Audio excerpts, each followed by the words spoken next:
The Cherry Tree by Robert Edwards.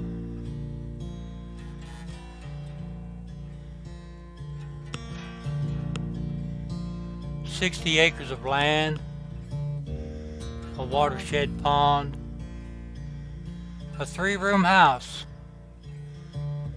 an outhouse shed,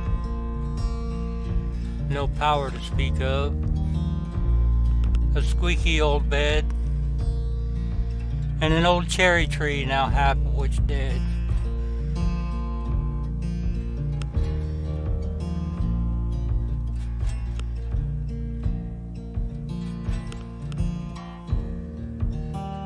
These were the items that Papa had left to my father Jesse when we put him to rest. Now they're all mine, my father now gone. All that's left here of the family farm.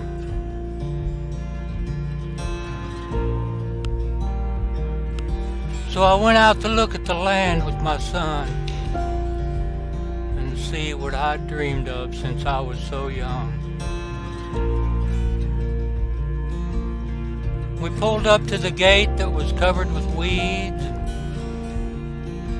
The fence was still standing and we looked for the keys. The key was still there up under a rock, but the lock was so rusted it easily burst.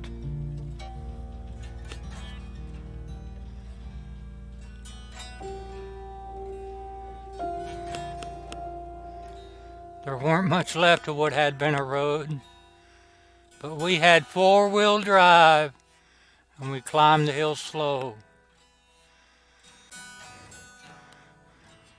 The house was much smaller than I had recalled. My son just laughed, surprised anyone had lived there at all. What used to be a well was just now a pile of bricks, and the porch on the front had leaned over and fallen to bits. The paint that was blue was faded and gone, and the weeds had grown up and taken over the lawn, but hadn't killed the irises that held their own ground where we planted them there on each side of the well. The house was still standing, it being built by the best. My Papa Jesse had built it to last.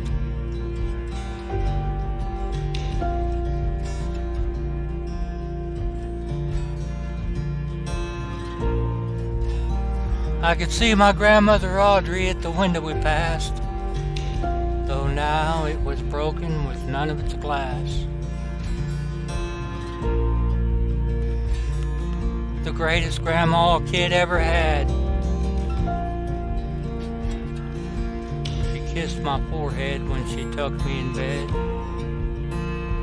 The handmade blanket on a squeaky old bed. We got a big day tomorrow, she always said.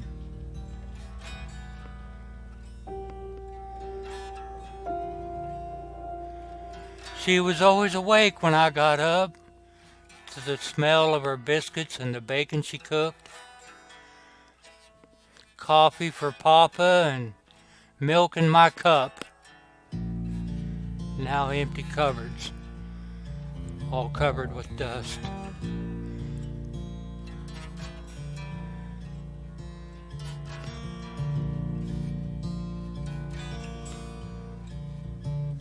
The door had since fallen there off of its hinge, or maybe someone came along and busted it in. Once I was inside, my son was texting his friends as I stood at the window and thought back to the day when even at Grandma's, boys actually played.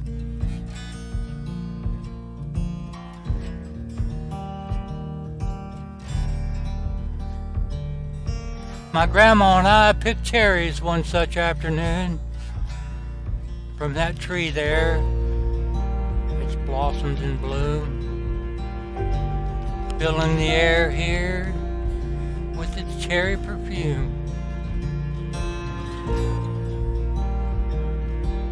I remember her talking and telling me rhymes as I pitted the cherries and she laced the pies. It wasn't the cherries that made a good pie, but the love that a mother puts here inside.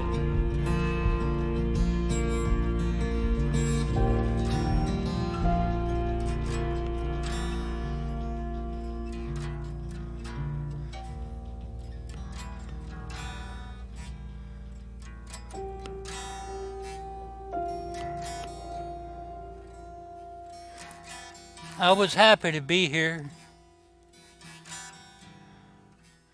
but at the same time, it was all I could do to keep me from crying. Then my boy came back, still holding his phone, and said, "It's so boring here. When can we go?"